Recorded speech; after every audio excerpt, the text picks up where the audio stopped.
శ్రీమద్ వాల్మీకి రామాయణం ఉత్తరకాండం 85వ సర్గమునందు శ్రీ మహావిష్ణువు యొక్క అనుగ్రహము వలన ఇంద్రుడు వజ్రాయుధముచే వృత్తాసురుని వధించుట, బ్రహ్మహత్యా పాతకమునకు గురి అయిన ఇంద్రుడు అంధకార ప్రదేశమునకు చేరుట గురించి వివరింపబడినది. శత్రు సంహార కుశలుడైన శ్రీరాముడు లక్ష్మణ్ణి పలుకున విన్న పిమ్మట అతనితో, సువ్రత, వృత్తాసుర సంహారమును పూర్తిగా తెలుపుము అని పలికెను. వ్రతనిష్టా గరిష్ఠుడు, సుమిత్రాసుతుడు అయిన లక్ష్మణుడు శ్రీరాముని వచనములను విన్న పిదప దివ్యమైన ఆ వృత్తాసుర సంహార గాథను ఇంకనూ తెలపసాగను.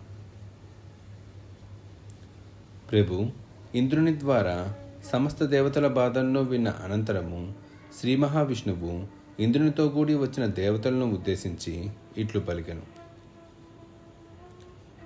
దేవతలారా, మహాత్ముడైన వృత్తాసురుని యొక్క భక్తి ప్రవర్తనను గాంచి ఇంతవరకును అతని ఏడ ప్రసన్నుడై ఉంటిని. కావున మీ సంతోషం కొరకై నేను ఆ మహారాక్షసుని చంపకుంటిని. ఇప్పుడు మీరందరికీ చక్కని సుఖశాంతులను అవశ్యంగా కలిగింపవలెను. కనుక వృత్రుణ్ణి వధించు ఉపాయంను తెలిపెదను వినుడు. దేవతలారా, నా తేజస్సును 3 భాగములుగా విభజించెదను. వాటిలోని ఒక తేజశక్తిచే ఇంద్రుడు వృత్తాసురుని వధింపగలడు, ఇందులకు సందేహము లేదు. నా తేజస్సులోని ఒక అంశ ఇంద్రుని పొందును, 2వ అంశ వజ్రాయుధమును ప్రవేశించును, 3వది భూతలమును చేరును. అంతటా ఇంద్రుడు వృత్తాసురుని వధింపగలడు. శ్రీ మహావిష్ణువు పలికిన మాటలను విని దేవతలు ఆ స్వామితో ఇట్లనిరి, దైత్య సంహారక, నీవు చెప్పినది వాస్తవమే, అందు సందేహము లేదు. వృత్తాసుర వధను కోరుకొనుచున్న మేము ఇక వెళ్ళి వచ్చేదము.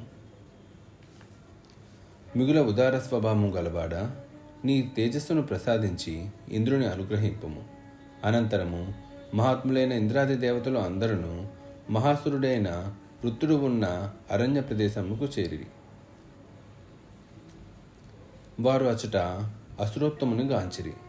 తపోనిష్ఠులో ఉన్న అతని తేజస్సు నలుదిక్కులకును ప్రసరించుచుండెను. అతడు అప్పుడు ఆకాశమును దహించివేయుచున్నట్లుగాను ముల్లోకములను పీల్చివేయుచున్నట్లుగాను ఒప్పుచుండెను. దేవతలు ఆ అసుర శ్రేష్ఠుని చూసినంతనే మిగుల భయగ్రస్తులైరి. అంతట వారు, ఇతన్ని వధించిన ఎట్లు, మనము పరాజితులము కాకుండా బయటపడుట ఎట్లు అని అనుకునిరి. దేవతలు ఇట్లు చింతాక్రాంతులు కాగా 1000 నేత్రములు గల దేవేంద్రుడు వజ్రాయుధమును తన 2 చేతులతో పట్టుకొని దానితో వృత్తాసురుని మూర్ధస్థలంపై తీవ్రంగా కొట్టెను. వజ్రాయుధము ప్రళయాగ్ని జ్వాలలను తలపింపచేయుచు భీకరమైన తేజస్సును విరజిమ్ముచుండెను. అట్టి వజ్రాయుధం యొక్క బలమైన ప్రహారమునకు వృత్తాసురుని శిరస్సు పడిపోవుచుండగా జగత్తంతుయును భయభ్రాంతమయ్యెను. అంతటా మహాయశస్వి అయిన దేవేంద్రుడు నిరపరాధి అయిన వృత్తాసురుడు తపస్సు చేసుకొనుచుండగా అనుచితంగా అతన్ని చంపినందులకు తనను బ్రహ్మహత్యా పాతకము చుట్టుకొనునో ఏమో అని భయపడెను.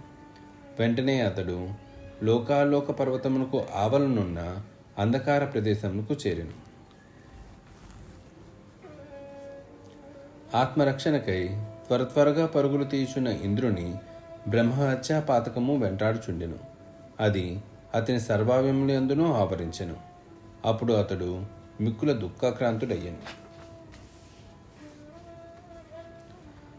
తమ శత్రువైన వృత్తాసురుడు నిహతుడైనను దేవేంద్రుడు అదృశ్యుడగుటచే దేవతలు అగ్నిదేవునితో కూడి విష్ణువు కడకు చేరి ఆయన్ను పదే పదే ఇట్లు ప్రస్తుతించిరి.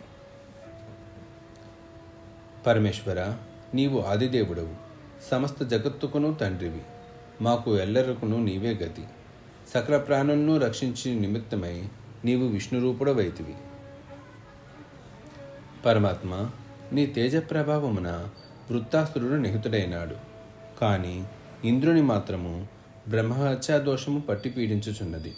కావున ఆ సురపతికి బ్రహ్మహత్యా పాపము నుండి విముక్తిని కలిగింపుము. ఆ దేవతల యొక్క ప్రార్థనను మన్నించుచు విష్ణువు వారితో ఇట్లు పలికెను. సురలారా, ఇంద్రుడు నన్ను పూజించిన పిమ్మట అతన్ని పవిత్రుని గావింతును. ఆ ఇంద్రుడు పవిత్రమైన అశ్వమేధ యాగము ద్వారా నన్ను పూజించినచో అతడు మరలా దేవతలకు ప్రభువు కాగలడు.